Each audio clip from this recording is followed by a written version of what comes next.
I I I decided to celebrate this birthday by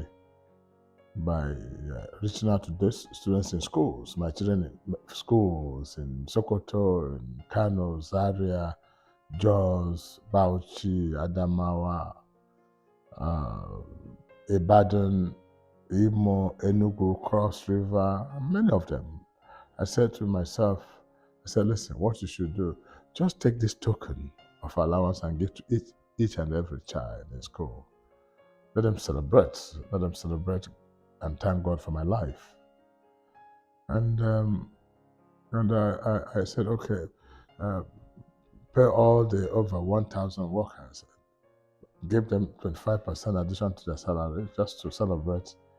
But that's, for me, it gives me a sense of fulfillment than ordinarily having to spend millions of naira hiring a place or a big hall and calling people to come and talk and eat and dance. For me, this is a choice of how I want to celebrate my birthday. So what can people do really for me on a day like this is to reach out and help one or two persons, less privileged persons, anywhere near your residence, somewhere close by, and say, listen, I just want to give you this, and put a smile on their face. For me, whoever does this have celebrated my birthday. Well, I feel great at my new age of 62 years on Earth, on planet Earth. Really, impacting lives is what gives me joy. And most importantly, when I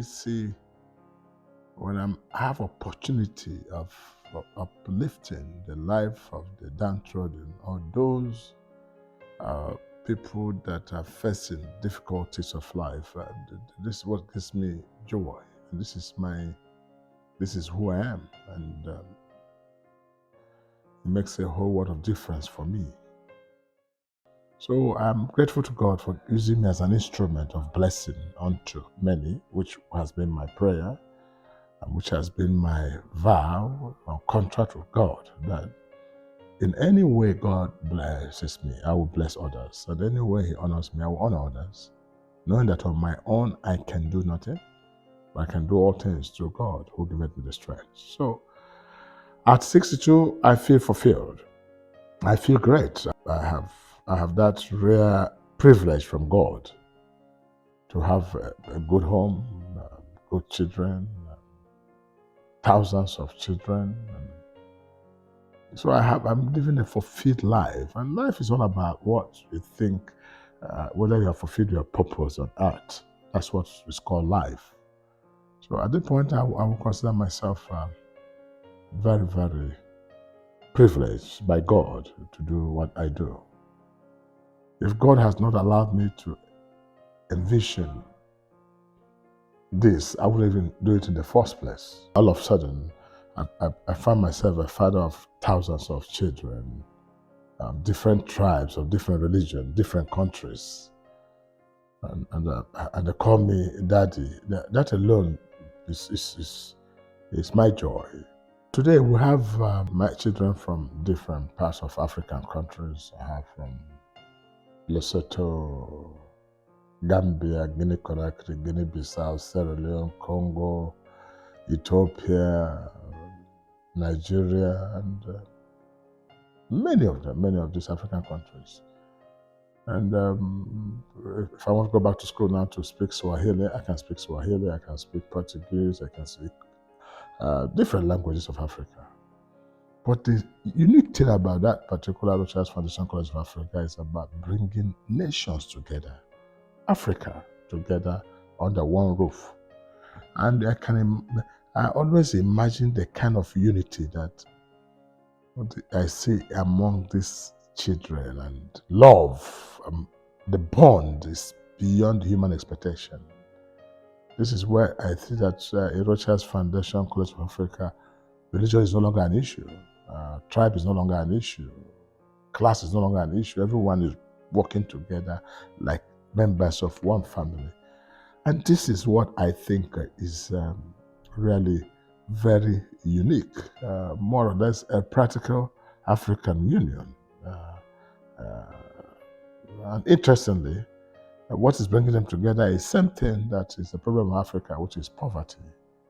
Has brought these children. I don't know where they're from. I don't know their parents. I don't know their origin. I've not visited their village. I don't know anything about them other than the orphanage could no longer handle their situation. And here am I trying to help out as an instrument of God Almighty. So this for me is another interesting thing that I give God all the glory on my birthday. This is me. And most people do not understand that I'm not a typical politician and might never be, because political associations, I find it very difficult to do. And most friends don't understand. Folks don't understand. That what brought me into politics was looking for opportunity to extend the same thing I'm doing in foundation, help saving the lives of the poor, bringing it into having a larger capacity to do same. Because if I can only have handled 31,000 plus children since 26 years now, and as a governor of Imo State, I did over 1 million students for scholarship. So you can see the gap, that there's a limit to what somebody can do as an individual. So that's all about my political life. Outside this, I have no interest in politics.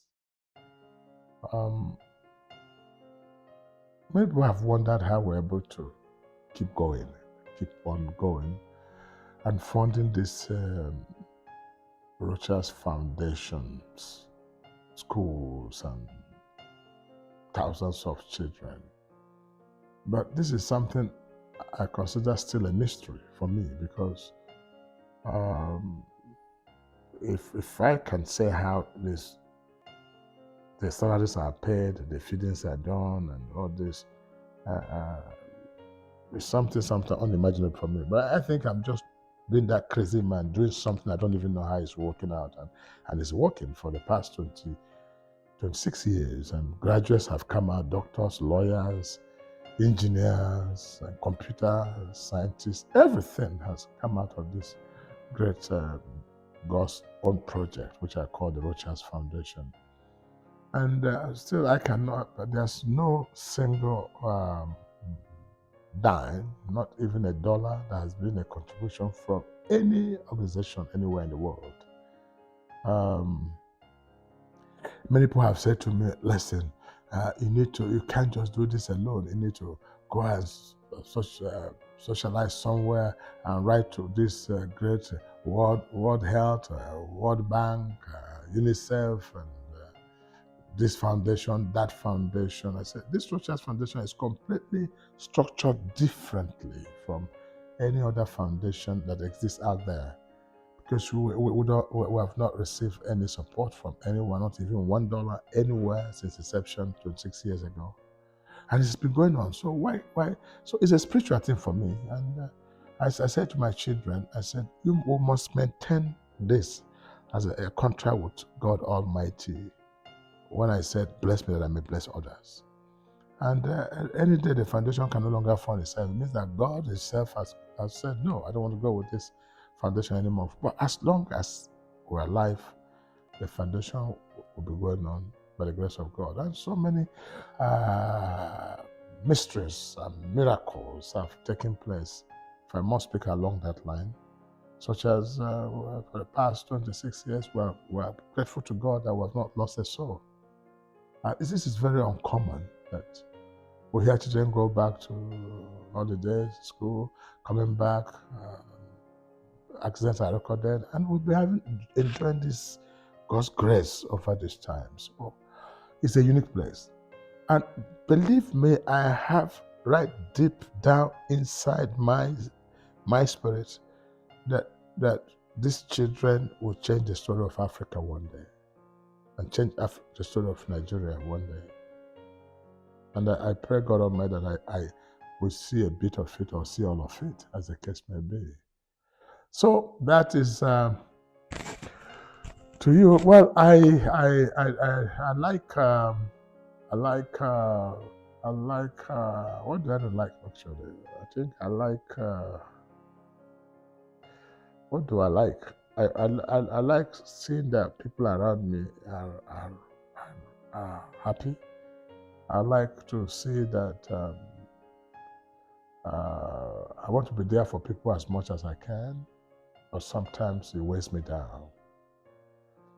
I hate to see injustice. It drives me crazy, and I do not want to associate with injustice of any sort. I hate to see people in pains and someone inflicting pains on others, and because they are bigger than them and they say, look, they must suffer this. I hate to see that kind of level of injustice.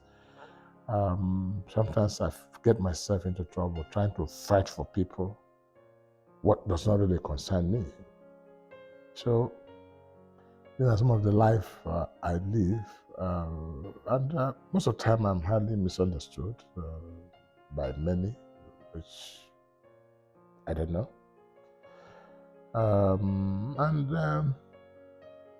Sometimes my good intentions are mistaken for weakness. This again, something I don't know how to, how it comes. Outside that,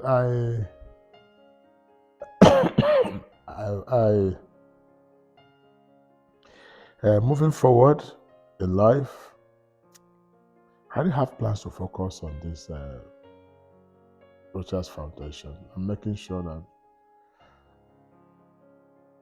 it is a tree that grows from Nigeria, providing shelter for the less privileged all over the world.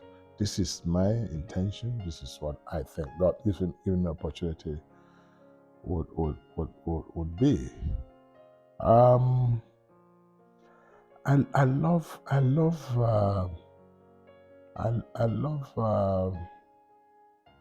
worshiping God. I love praises. I love being in the presence of God. I just love it. I might not appear so externally, but that's what I love doing. And there's no any day of my life that I don't make out an hour for God, especially if it's office 5 o'clock to 6 o'clock every day, and I wake up in the morning 3 o'clock to 6 o'clock, and I say my prayers. But I have a very supportive wife, spiritually, and so it's been going wonderfully well. I'm not a saint. Never have I claimed to be a saint. In fact, if you want to describe me, I say to myself that I'm that sinner that loves God and honors God. So that's it. All I can say on a day like this, outside that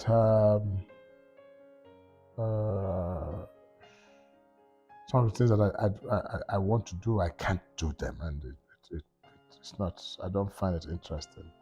When I was very, very poor in life, very, very poor, poverty was like a second name. I would have loved to.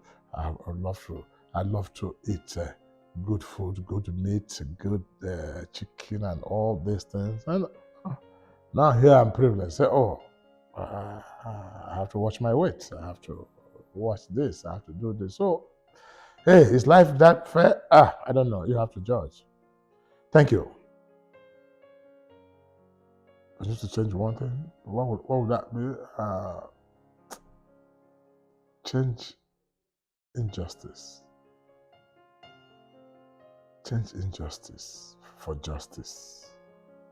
Period. But if you're talking about whether I have any regrets in life or what absolutely, I remember not of anything. Because in the first place, all that I have, I don't consider myself as a man of means, but I consider myself as a man of means helping people. This is quite different. And that's why I said there's difference between wealth and riches. I'm not a rich man, but I can call myself a wealthy man. Because wealth is in what you impact on others. Riches is what they see around you and yourself. So this is it.